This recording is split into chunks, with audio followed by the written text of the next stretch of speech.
안녕하세요. 상식이 돈이 되는 지식스쿨 크리스티입니다. 한국은 지금 전 세계에서 가장 주목받고 있는 나라입니다. 수많은 석학들은 한국에 대해 강의하면서 이제는 한국을 배워야 한다고 말하는데요. 외신들은 한국이 세계에서 가장 혁신적인 나라인 만큼 미래를 경험하고 싶다면 한국으로 가야 한다고 얘기하고 있죠. 세계적인 투자자 짐 로저스도 이제는 중국어보다는 한국어를 배워야 할 때라고 말했습니다. 머지않아 한국이 세계 경제 중심이 될 테니 앞으로 20년간 한국어가 가장 유용한 언어가 될 거라는 분석입니다. 이렇게 한국의 영향력은 전 세계로 뻗어나가고 있는데요. 여기에는 한국의 첨단 기술뿐 아니라 대중문화도 한몫했습니다. 미국에서 멋진 아시아 문화를 일컫는 아시안 쿨의 중심엔 한국이 있는데요. K-팝부터 드라마까지 한국 문화의 특성을 돋보이는 K 콘텐츠가 주목받고 있기 때문입니다. 해외 전문가들은 K 콘텐츠가 단순한 인기에서 끝나는 것이 아니라 시대 정신을 반영하고 있어서 그 의미가 아주 깊다고 말합니다. 지금 한류는 모바일 시대와 함께 인종, 언어, 성을 뛰어넘는 수평성을 보이면서 전 세계적으로 예술 혁명을 일으키고 있거든요. 한류의 인기는 성숙한 팬 의식으로 이어졌고 한류 팬들은 한국의 역사까지 관심을 두고 배우고 있는 중입니다. 이렇게 한국이 전 세계에 높은 관심을 받고 있는데 우리 바로 옆에 있는 일본은 전 세계 석학들과 유명인들에게 쓴소리만 듣고 있다고 해요. 오늘은 일본이 왜 비판을 받고 있는지 그리고 어떤 점에서 한국과 비교되고 있는지 알아볼까요? 영상 시작 전 좋아요와 구독하기 부탁드립니다. 전 세계적인 베스트셀러 총균쇠를 쓴 제레드 다이아몬드 교수는 일본이 배워야 할 것을 서울에서 봤다고 했습니다. 이번 코로나 사태를 언급하면서 한국은 극찬하고 일본은 엉망이라고 평가한 건데요. 그러면서 만약 아베 정권이 한국에게 배우는 걸 싫어한다면 결국 북한의 김정은 위원장만 행복해할 거라는 말까지 덧붙였습니다.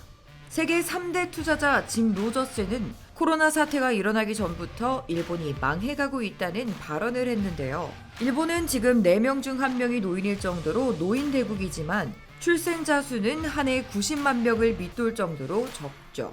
또 일본의 국가 부채는 전 세계 1위입니다.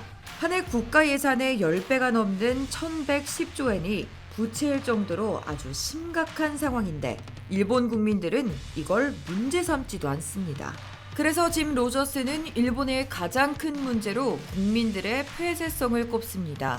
그러면서 2050년쯤에는 일본이 범죄 대국이 될 거란 말을 덧붙였는데요. 나라가 혼란스러우면 국민 전체가 불만을 느껴서 분노, 폭력, 사회 불안이 커지는데 앞으로 일본이 그렇게 될 가능성이 크다는 겁니다. 그리고 코로나 사태 이후엔 아베의 대책이 실패했다며 아시아 최악이라고까지 말했습니다. 이렇게 일본이 망해가고 있는 만큼 실제로 짐 로저스는 일본에 관한 주식을 모두 처분했다고 합니다. 짐 로저스는 일본을 강하게 비판했지만 한국은 칭찬하기 바빴습니다. 미래에 가장 흥미로운 곳이 한국일 거라며 한국이 세계 2위의 초강대국으로 부상할 것으로 예측했죠. 이렇게 세계 유명한 석학들과 전문가들은 하나같이 한국이 뜨는 태양이고 일본은 망해가고 있다며 비판합니다. 그리고 이젠 외부가 아닌 일본 내부에서도 비판이 나오고 있는데요. 이번 코로나 사태를 겪으면서 아날로그 행정과 뒤처진 사고방식, 거짓된 통계와 의료체계의 붕괴라는 문제가 모두 적나라하게 드러났기 때문입니다. 이 와중에도 일본엔 코로나19가 다시 퍼지고 있어요. 그런데도 아직 일본 정부는 괜찮다고 말하며 국민들의 건강보다는 경제 살리기에만 신경을 쓰고 있다고 합니다. 어차피 코로나를 통제할 수단 자체가 없으니까요. 일본은 이제 와서야 재택근무를 시행하고 있습니다. 반대로 한국은 일본과는 다르게 이번 코로나 사태에서 K-방역을 통해 세계적으로 투명하고 청정한 국가라는 이미지를 갖게 됐어요. 그래서 해외 경제 분석 전문가들은 앞으로 한국이 중국과 일본을 제치고 포스트 코로나 시대의 첨단 제품 세계 공장이 될 거라고 분석합니다. 한국이 전 세계 경제에 미치는 영향이 더 확대되고 있거든요. 실제로 한국은 모든 나라가 문을 걸어 잠갔을 때도 국격을 닫지 않았습니다. 방역과 경제 두 마리 토끼를 모두 잡은 거죠. 이런 K-방역의 힘 덕분에 한국은 코로나 위기 속에서도 선진국 중 가장 뛰어난 경제 성장률을 보였습니다. 실제로 삼성과 SK, LG 같은 한국 기업들은 엄청난 실적을 냈죠. 이렇게 한국 기업들이 성장할수록 일본은 우리를 더 질투하고 있습니다. 일본이 비판받는 건 변화가 없고 폐쇄적이어서 8090의 아날로그에 갇혔기 때문인데 아직도 그걸 깨닫지 못해서인지 사사건건 한국의 발을 걸고 넘어지는 중이거든요. 그럼에도 불구하고 한국 기업의 성장은 계속 이어집니다. 현대자동차는 전 세계 최초로 상용 수소 트럭을 양산하며 전 세계를 깜짝 놀라게 만들었어요.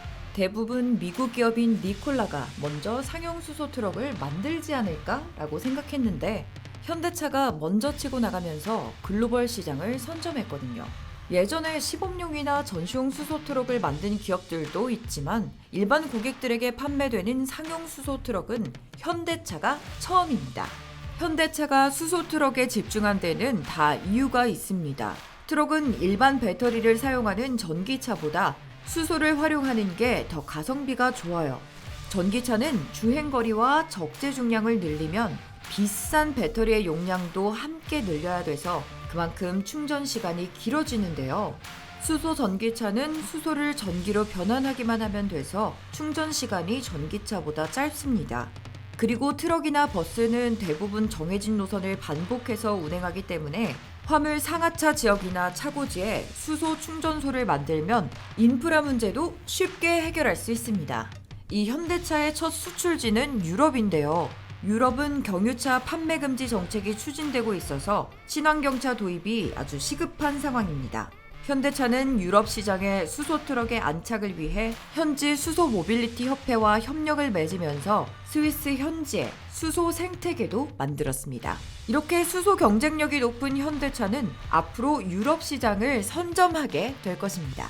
상황이 이렇다 보니 전기차 부분에서 절대 강자라고 불리는 테슬라도 한국에 전기차 공장을 지어 미래차 경쟁에 박차를 가하고 있는데요. 테슬라는 원래 일본과 한국 중 어느 곳에 투자할지 고민을 하고 있었다고 합니다.